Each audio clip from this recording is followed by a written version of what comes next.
Hi everyone. So today we'll talk about the Indian Constitution and some of its key facts. So please be there till the end of the video.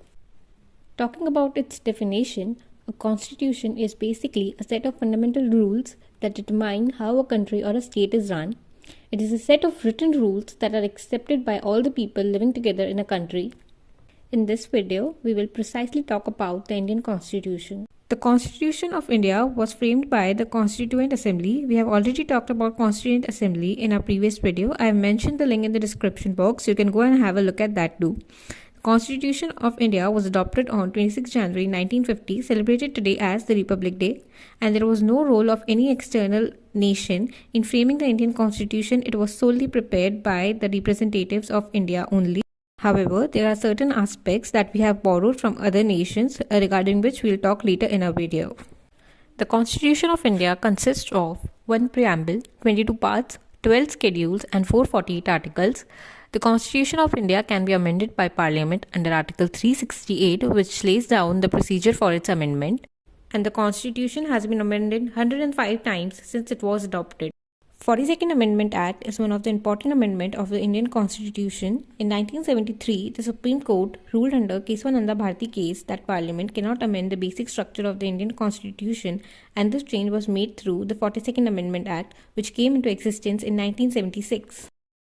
The Constitution starts with Preamble, which is a brief introductory preface to the Constitution. The Preamble provides three components of the Constitution. First, the source of its authority. Second, the nature of the Indian state, and third, the objectives of the Constitution. The very first line in the preamble, "We the people of India," establishes the source of its authority. The Constitution of India is not framed by any external force, rather it's formed by the Constituent Assembly on behalf of all the people of India. The terms like sovereign, republic, secular, socialist and democratic defines the nature of the state, and terms like justice, liberty, equality, fraternity describes the objectives of the Constitution.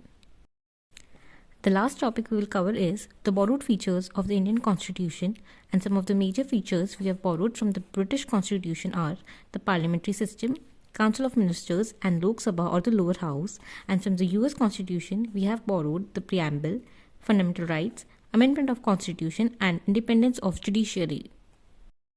From the Australian Constitution, we have borrowed the list of concurrent powers which union and state both shares and procedure to solve deadlock on concurrent subjects between state and centre. From the Irish Constitution, we have borrowed directive principles of state policy, and from Germany, the powers of president. From the Canadian Constitution, we have taken the provisions of the strong nation and residuary powers, and lastly, from South African Constitution, we have taken the procedure of amendment with 2/3 majority in Parliament. Thank you for watching. With this, we come to an end. In upcoming videos, we'll talk about preamble, directive principles of state policy, fundamental duties, rights, and etc. You guys can definitely use this format of writing in your exams. It will surely help you fetch good marks. Thank you. Do hit the like button if you actually like the content.